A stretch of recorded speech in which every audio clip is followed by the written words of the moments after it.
During the economic boom of the 1950s, when luxury and excess defined the American dream, Ford created a car that would challenge the dominance of European brands like Rolls-Royce, the Continental Mark II, with a price tag of nearly $10,000 in 1,956, over $110,000 in today's money. This car wasn't just expensive, it was a statement. Unlike typical assembly line models, the Mark II was built almost entirely by hand. Ford launched a special division, Continental, just for this vehicle.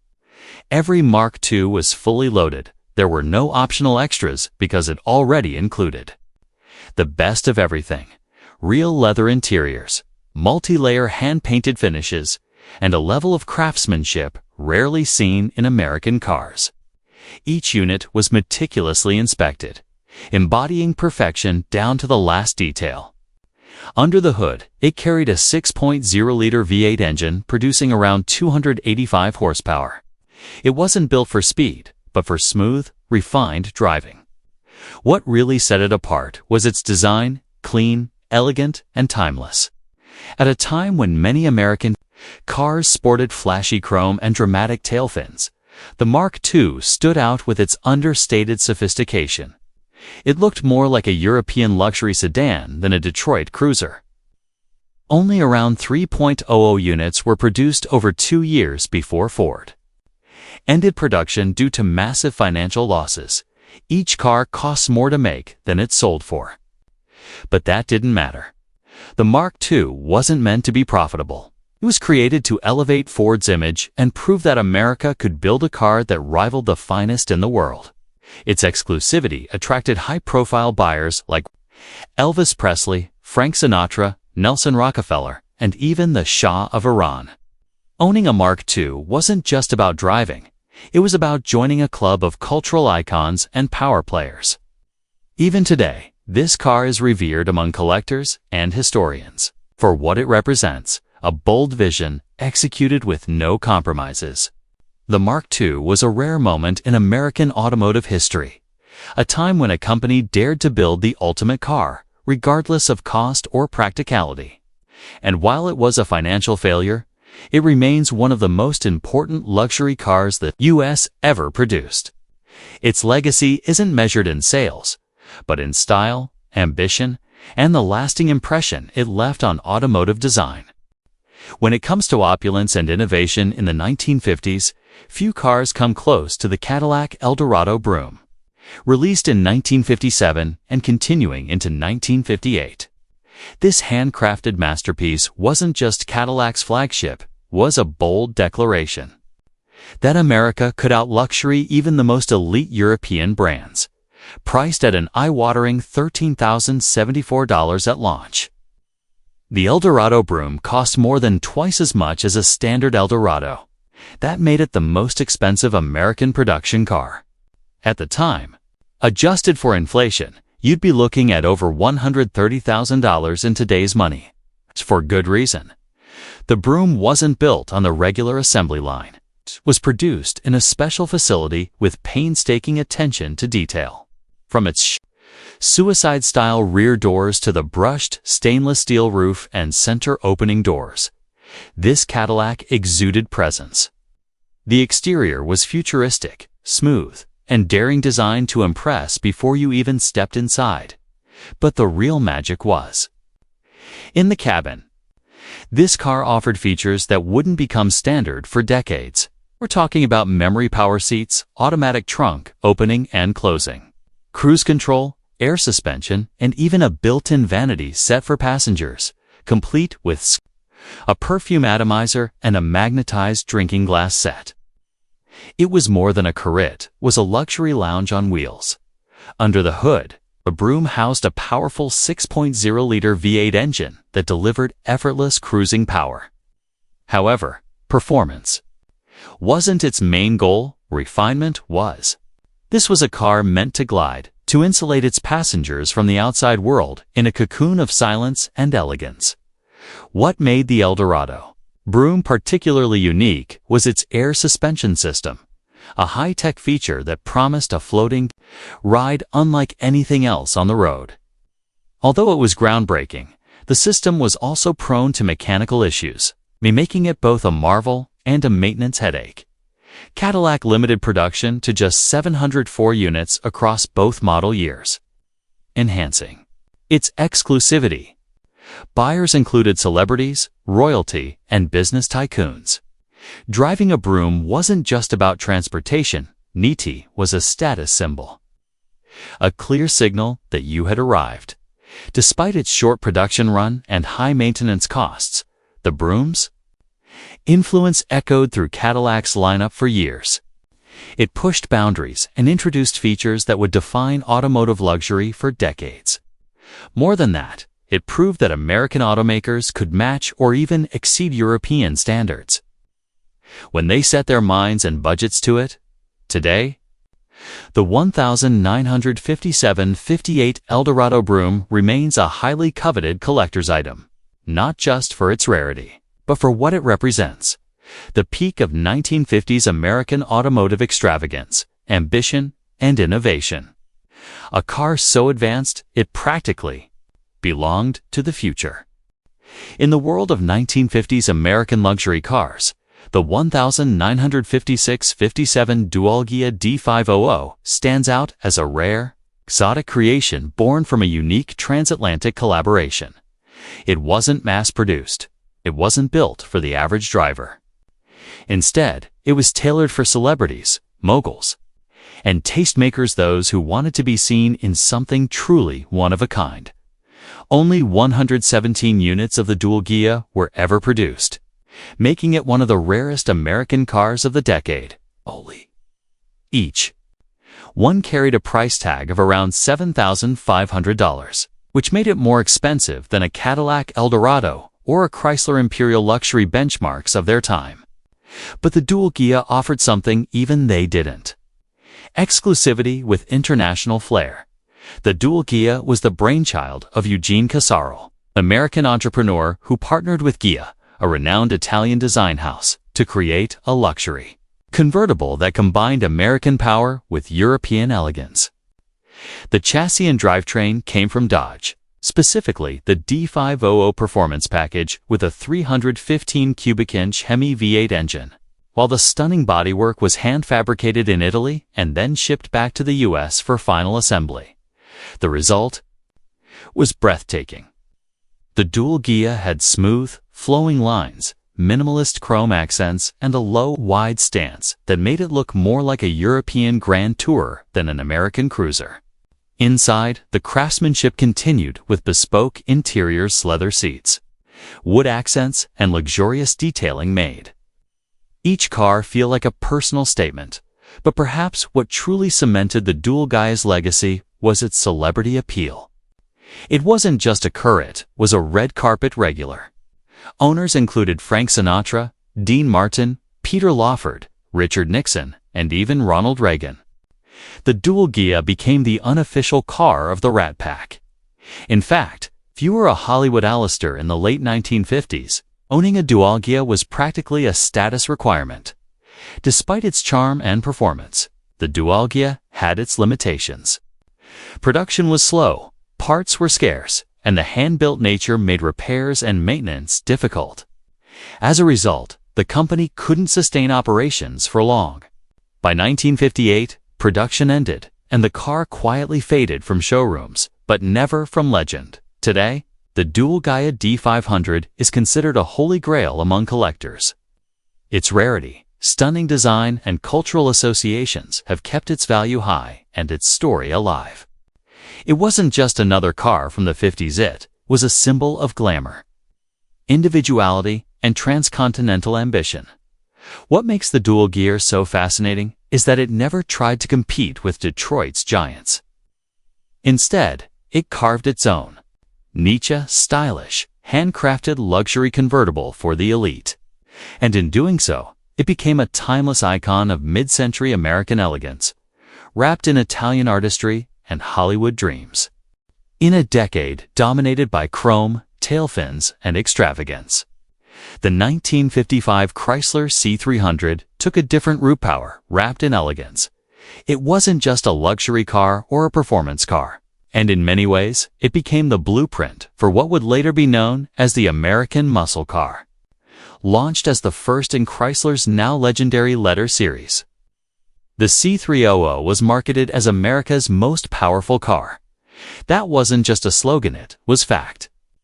Under the hood, it packed a 5.4-liter 331 cubic inch Hemi V8 engine with dual 4-barrel carburetors that delivered a staggering 300 horsepower.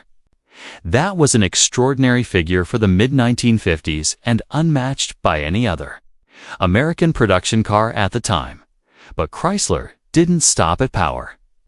The C300 was also a luxury machine, equipped with high-end features and a refined design that gave it an air of sophistication.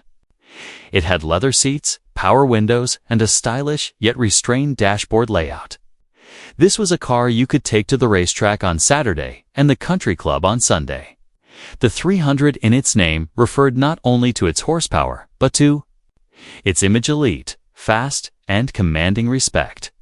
Its aggressive stance, bold front grille, and no-nonsense styling made it stand out without needing the flashy ornamentation that other manufacturers leaned on. In many ways, the C300 was a wolf in very expensive clothing. Performance-wise, it dominated. The C300 quickly became a force in NASCAR, winning 37 out of 45 races it entered in 1955. That success on the track helped solidify Chrysler's reputation for engineering excellence and added a performance halo to the entire brand. Despite its sporting credentials, the C300 was far from cheap. Its price tag of about $4,100 put it in the upper tier of American cars, more than a well-equipped Cadillac or Lincoln. That positioned it as a premium performance sedan for those who wanted exclusivity and speed without sacrificing comfort. Chrysler produced just 1,725 units of the 1955 C300, enhancing its rarity and mystique. It wasn't mass-marketed. It was aimed at enthusiasts and status seekers who understood its unique blend of performance and luxury. Today, the 1955 C300 is often cited as America's first real muscle car, predating the GTO and Mustang by nearly a decade. It also kicked off a run of letter series Chryslers that would continue through the 1960s, each model adding more refinement, performance, and prestige. The C300 proved that you didn't have to choose between luxury and power, you could have both. It was bold without being brash, fast without being flashy, and luxurious without being overdone. In short, it was a car ahead of its time, refined, brute, that set the stage for a new kind of American automobile. The 1955 Ford Thunderbird wasn't just a car, it was a cultural statement. When it debuted, it marked Ford's direct response to the growing influence of European sports cars, particularly the Chevrolet Corvette and sleek imports from Jaguar and MG. But the Thunderbird wasn't a pure sports car. Instead, Ford coined a new term for it: a personal luxury car, priced at around $3,000 in 1955. The Thunderbird was more expensive than most average cars of its time, but significantly more accessible than ultra-luxury models, like the Continental Mark II or the Cadillac Eldorado. Its appeal lay in its perfect balanced sporty performance, elegant styling, and everyday comfort. The T-Bird featured a sleek Luzlung design with a two-seater layout, long hood, and short rear deck, instantly giving it the proportions of a performance roadster. Its design was clean and modern, with subtle chrome accents, round headlamps, and a removable fiberglass hardtop that gave it an air of exclusivity under the hood. The original 1955 Thunderbird was powered by a 292 cubic inch V8 engine producing 193 horsepower, paired with either a 3-speed manual or Ford's Fordomatic automatic transmission. Though not as raw or fast as European sports cars, the Thunderbird delivered smooth, capable performance with a distinctive V8 rumble that became part of its identity. What made the Thunderbird unique was how it blended luxury with sportiness.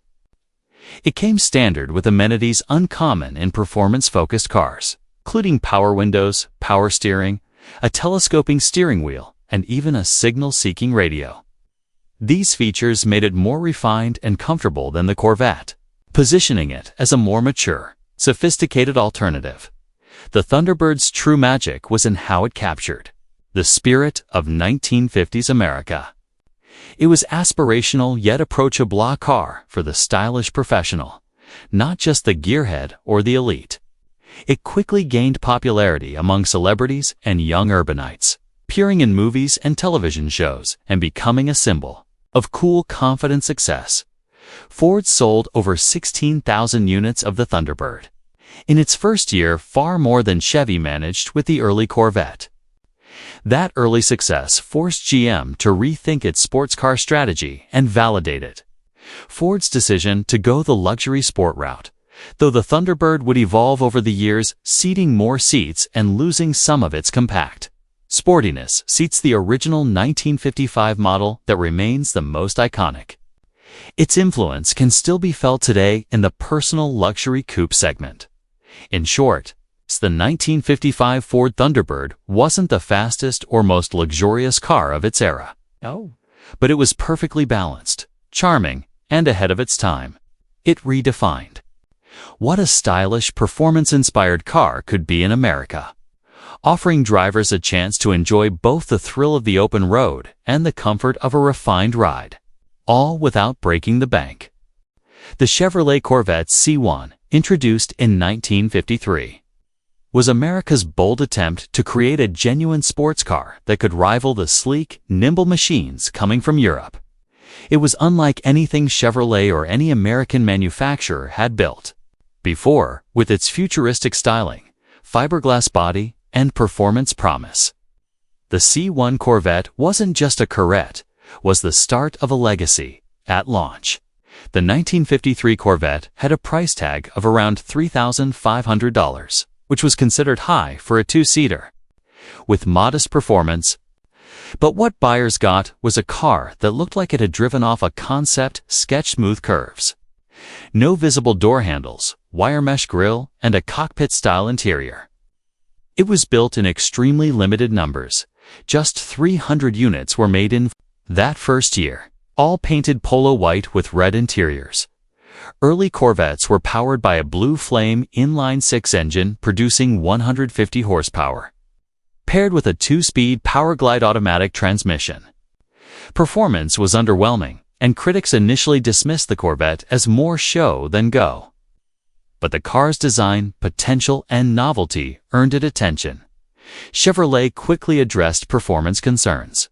By 1955, the Corvette received a V8 engine, which transformed it from a stylish cruiser into a serious performance contender. This change, along with the introduction of manual transmissions and upgraded suspension, pushed the Corvette into the spotlight as a true American sports car. By the late 1950s, the Corvette had become increasingly powerful and stylish. With the addition of fuel injection, some models produced up to 290 horsepower, heard of for a lightweight, two-seater sports car. The styling evolved too. Dual headlights, chrome accents, and aggressive lines gave the car an unmistakable presence, though it still cost more than a typical American vehicle. The Corvette offered performance and style that were once only found in exotic imports.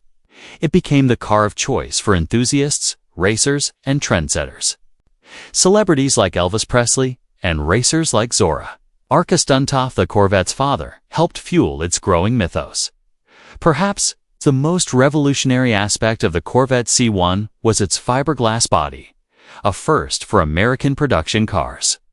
It allowed for unique styling, reduced weight, and better performance. While it presented manufacturing challenges, it ultimately gave the Corvette its distinctive feel and look.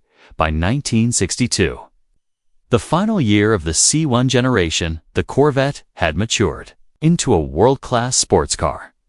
That year's model boasted a 327 cubic inch V8 with up to 360 horsepower. No longer just an experiment, the Corvette had become America's sports car reputation it holds to this day. Among the many rare and extravagant American cars of the 1950s, none is as elusive or as intriguing as the 1956 Gaylord Gladiator. Unlike Cadillacs or Lincolns, the Gladiator wasn't born in Detroit's big factories. It was the brainchild of two wealthy brothers from Chicago, James and Edward Gaylord, who wanted to create the most luxurious, technologically advanced car in the world. And for a moment, they almost did. The Gaylord Gladiator was designed to be a bespoke super-luxury vehicle with a planned price of $17,500, an astronomical figure in 1956, equivalent to over $200,000 today. That made it not just the most expensive American car of its time, but one of the most expensive cars anywhere in the world. Its aim: to compete with Rolls-Royce, Mercedes-Benz, and the finest European Grand Tours, but with bold American styling and innovation. The brothers enlisted the help of Friedrich Glaser, a former Mercedes-Benz designer, and Brooks Stevens, an influential American industrial designer, to shape the Gladiator's look. The result was a unique blend of European elegance and American flair. A long hood, split grille, sleek fast back roofline, and wide rear fenders. The car looked powerful, stylish, and unlike anything on U.S. roads. Under the hood, it used a Cadillac V8 engine, but everything else was custom. The Gladiator featured advanced technologies for its time, including air suspension, a retractable hardtop, and plans for features like electric seats and advanced climate control. It was also supposed to be built with incredibly high standards of craftsmanship, with interiors featuring exotic materials, handcrafted wood, and hand-stitched leather. Despite its grand ambitions, the Gaylord Gladiator project never made it past the prototype stage. Only 3 or 4 cars were built, some say fewer. Production costs were astronomical, and no major automaker was willing to take on the financial burden of bringing the car to mass production. Even wealthy customers found the price hard to justify, especially when proven luxury brands offered similar vehicles for far less. Still, the Gladiator made headlines. It appeared in automotive magazines and even at prestigious car shows in Europe. Its rarity, ambitious design, and the mystery surrounding its fate gave it an almost mythical status among car enthusiasts and historians. Today, the few existing Gladiators are in private collections or museums, considered priceless artifacts of what could have been a game-changing chapter in American automotive history. The car stands as a fascinating what-if scenario A. Vision of 1950s luxury pushed to its absolute limits. The 1956 Gaylord Gladiator wasn't just expensive. It was a dream car in the literal sense, born from passion, vision, and wealth, but ultimately undone by reality. Its story is a reminder that even in a decade defined by bold design and big ambition, some ideas were simply too grand to survive. While brands like Cadillac and Lincoln dominated the spotlight during the 1950s, the DeSoto Firedome quietly carved out a legacy of its own, one built on power, innovation, and bold design, though it didn't carry the same luxury status or astronomical price tags as the Continental or Eldorado. The Firedome offered something that few in its class could match: performance wrapped in affordability. Introduced in 1952, the DeSoto Firedome marked a turning point for the Chrysler division. It was the first DeSoto model to feature the brand-new Hemi V8 engine, a 276 cubic inch powerhouse that delivered 160 horsepower in its debut year, an impressive figure for a mid-priced car. The addition of the Hemi gave the Firedome a serious performance edge over its rivals and transformed the DeSoto image from conservative to cutting-edge almost overnight. By the mid-1950s, the Firedome had grown not just in power, but in size, style, and ambition. The 1955-56 models, in particular, embraced the jet age aesthetic sweeping through Detroit. With bold two-tone paint jobs, wrap-around windshields, and dramatic tail fins, the Firedome looked every bit the part of a high-class cruiser, even if it was priced more modestly than its GM or Ford counterparts. One of the Firedome's strengths was its versatility. It was available in a wide range of body styles, including sedans, hardtops, convertibles, and station wagons, appealing to both families and more style-conscious buyers. Its interiors were well-finished, with options for upscale trims, AM radios, and even power features luxuries not always expected in DeSoto's price bracket. The Firedome also benefited from Chrysler's engineering innovations, such as PowerFlight automatic transmissions, torsion bar suspension introduced later in the decade, and advancements in safety features.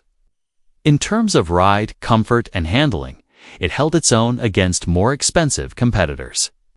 By 1957, horsepower figures for the Firedome had climbed to over 300 horsepower in some versions, thanks to larger Hemi and Wedgehead V8 engines. Yet, despite its performance and attractive design, DeSoto as a brand struggled with identity and market positioning. Chrysler's internal competition, mainly from Dodge and Chrysler itself, often overshadowed DeSoto's successes. The Firedome's run ended in 1959, as the brand began to decline and was ultimately discontinued in 1961. Still, the Firedome remains an important piece of automotive history, not only for its role in popularizing Hemi performance, but for showing that powerful, stylish cars weren't just for the ultra-rich. Today, the DeSoto Firedome is often overlooked in collector circles, making it a hidden gem for enthusiasts.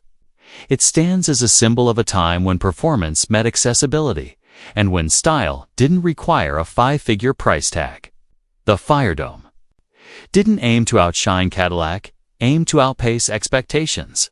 And in many ways, it did just that.